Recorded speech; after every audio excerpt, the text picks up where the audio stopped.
Hola, hola a todos, ¿qué tal? ¿Cómo están? Hoy vamos a aprender sobre los verbos irregulares en el pretérito. So today we're going to be focusing on those verbs that we call irregular because these are verbs that have a stem that changes as well as the ending. So the whole verb is like a convertible. It changes the stem and the ending. So I have a list here of those verbs and a few examples. Hopefully they will showcase how we use these verbs. Okay, so let's go ahead and get started. First, in this screen right next to me over here, you see that I have es un meme, it's a meme. It says, me dijiste que no tenías hijos.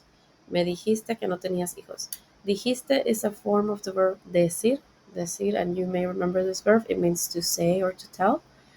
And then it's in the you form. So me dijiste is you told me, me meaning me dijiste que no tenías hijos.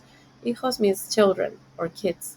So here the lady, la señora, está diciendo, you told me that you didn't have kids. And then the cats, with a very mysterious, funny looking face, says contigo. Contigo means with you. So here in this meme, you can see the verb decir being used in the past tense in the form of you. So we're going to look at all the other forms and then with a few other verbs. But I just wanted to show you here how the verb decir completely changes and transforms itself when being used in the preterite, in the past tense. Okay, so let's continue. Let's look at some ejemplos. This is also a meme, and here the verb being used is the verb tener to have. So the boy says, tuvimos un examen sorpresa. Tuvimos is the form of the verb tener in the past tense in the nosotros form. So instead of we have, it's we had. We had and then examen sorpresa, surprise exam, like a pop quiz. And the dad says so and then he says, estuve sorprendido. Estuve from the verb estar, so it's not in the present, it's in the past. So it's not I am, but I was. Estuve sorprendido. And here we're using the verb estar and not ser because sorprendido, surprised, is an emotion. So we use the verb estar and not the verb ser. Okay, muy bien. Okay, so a couple verbs that you guys have already learned that are irregular are the verbs ser and ir, and they have identical conjugations. So here the context is what tells you whether it's ser or ir, whether it's to be or to go. But the forms in the past are the same, and they are irregular, as you can see here. Muy bien. So if I asked you, ¿a dónde fuiste ayer? You could say, yo fui a la playa, yo fui a la piscina, yo fui al parque, fui al gimnasio, fui a la biblioteca, etc. Ok, muy bien. Ahora vamos a ver. Otro verbo es el verbo ver. El verbo ver significa to see or to watch. It is also irregular. The yo form is be, and then viste, vio, vimos, visteis, vieron. So let's look at an example. So here, ¿a quién viste ayer? ¿A quién viste ayer? So who did you see yesterday? Mi hermano vio a Julieta Venegas en Los Ángeles. Julieta Venegas es una cantante mexicana, una artista mexicana de música pop muy famosa. A mí me gusta Julieta Venegas. Se la recomiendo. Julieta Venegas es una cantante muy buena. Ok, otro ejemplo. Los niños vieron a Papá Noel en el centro comercial. En Navidad, en diciembre, normalmente Papá Noel, Santa Claus, está en los centros comerciales y los niños se toman fotos con él. Muy bien. El verbo dar también es irregular. It behaves as an ER or IR verb, even though it's an AR verb. So the endings are IR, ER endings. So di, diste, dio, dimos, disteis, dieron. Dar is to give. So let's look at some examples. Okay, so le di un regalito a mi mamá.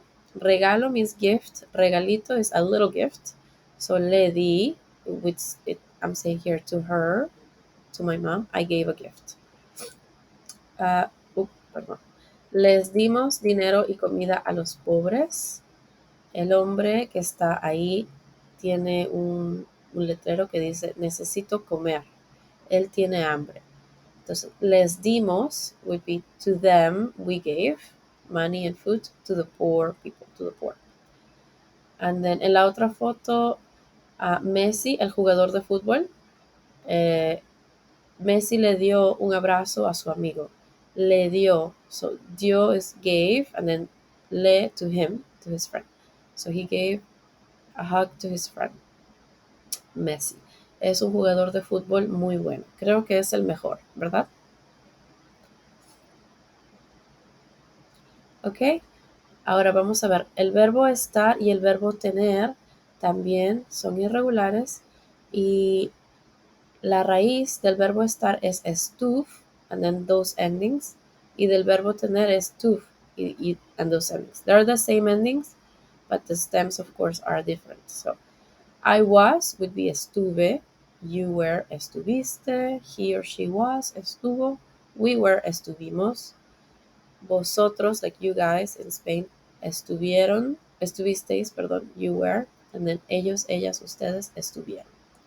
Same thing with tener. Tuve, tuviste, tuvo, tuvimos, tuvisteis, tuvieron.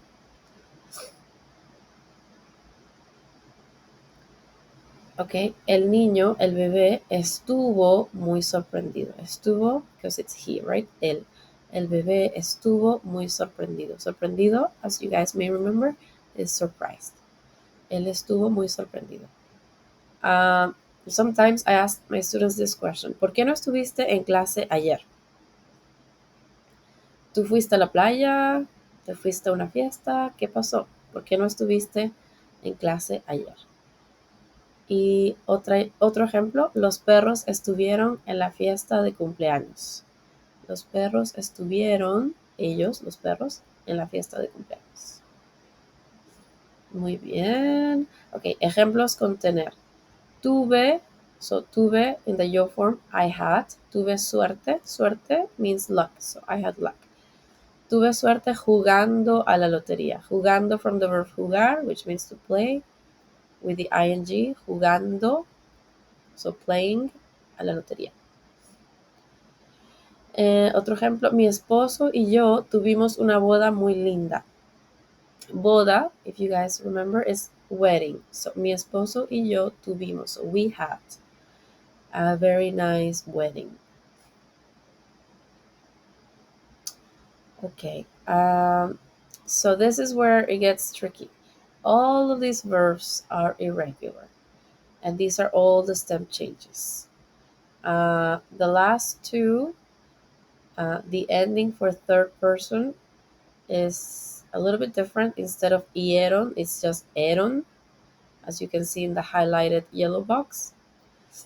And then for the verb hacer, as you can see in the green bubble, the C becomes a Z.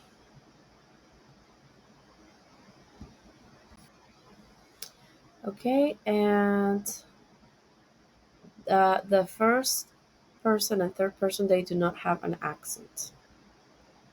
Muy bien. So let's look at some examples. Here I'm asking you, ¿pudiste ir a la fiesta? Pudiste is the you form, the to form. So pudiste from the verb poder, which means to be able or can. So were you able to go to the party or could you go to the party? If you want to answer yes, sí, sí pude ir a la fiesta, or no, no pude ir a la fiesta. Salvador Dalí es un artista español muy famoso, muy interesante. En esta foto él está con Gala, su esposa. So, en este ejemplo yo estoy diciendo, Salvador Dalí vino a los Estados Unidos con su esposa Gala. Ellos vivieron aquí por unos años. Salvador Dalí y su esposa Gala vivieron aquí por muchos años. Él vino a los Estados Unidos. So vino is a form of the verb venir, which means to come, but here it's in the third person. So he came to the US with his wife. Vino is the same word for wine. So just so you know, this word changes meaning depending on the context. Okay, a few more guys. Okay, Kiko is a very famous character from Mexican TV. So Kiko hizo su cama antes de salir a jugar. Hizo is from the verb hacer, and as I said, the C becomes a Z in the third person. So he made his bed before going out to play. Hacer la cama is to make the bed. But in the past, hizo su cama. He made his bed. Okay, next one. Quise estudiar anoche, pero no fue posible. So quise from the verb querer, which means to want. This is in the yo form. So I wanted. I wanted to study last night, but it was not possible. Next one. Ya te dije que no quiero salir contigo. So te dije, te is you receiving the action, and then dije is from the verb decir, to say or to tell, but this is in the first person. So I told you already is ya. Ya means already. So I already told you. Que no quiero salir contigo is that I do not want to go out with you. El chico es feo. Ok, y la última, las chicas trajeron comida a la fiesta. Trajeron from the verb traer, so in the form of ellas. It's not trajeron, it's trajeron. So remember, it's the ones that end in the J, the stem, they don't have ieron for third person plural, but eron.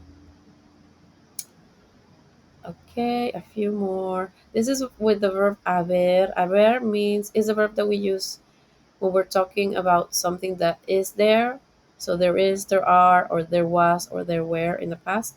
So ayer hubo una fiesta de disfraces en la casa de Anthony. Hubo más de 50 personas. Hubo 2 pasteles de chocolate. So yesterday there was a customs party at Andy's house. There were more than 50 people, and there were 2 chocolate cakes. Qué rico. A mí me gusta el pastel de chocolate. ¿Y a ti? Okay. The verb hacer also is important because it asks about what people did or do or did in the past, right? So, ¿qué hice? ¿Qué hiciste? ¿Qué hizo? ¿Qué hicimos? ¿Qué hicisteis? ¿Qué hicieron? They're all about what somebody did. Now, this verb or this a question when the question includes the verb hacer, the answer to that question is not necessarily going to have the verb hacer. It can have other verbs that describe what was done. So, ¿qué hiciste el fin de semana pasado? So, what did you do last weekend? The answer could be something like fui al cine y cené con mi novio la noche del sábado. So, the verbs that I'm using here are the verb ir. So, fui, I went, and then the verb cenar, which is to have dinner. So, I had dinner with my boyfriend. Okay, then another question that is in the past is ¿qué pasó? So what happened? And there are a few other ways of asking the same question, so I included them here. ¿Qué pasó? ¿Qué ocurrió? ¿Qué sucedió? ¿Qué aconteció? ¿Qué hubo? All of them mean what happened. ¿Qué pasó el 11 de septiembre del 2001? Hubo un ataque terrorista y miles de personas murieron en las Torres Gemelas. So hubo from the verb haber, so it's the past. So not there is, but there was, right? There was a terrorist attack and thousands of people died. Murieron from the verb morir. Remember this verb, the O becomes a U in the past. So in the past of the third person. So murieron en las Torres Gemelas, the Twin Towers. Okay, chicos, that's it. This is a little activity, extra bonus points if you'd like them. Send me the answers. Actually, do not send them. Write them in the comment section, and I will give you guys 5 extra bonus points in the next chapter test. Okay, nos vemos. Ciao, ciao. Make a screenshot of this, okay, if needed. Ciao. Nos vemos.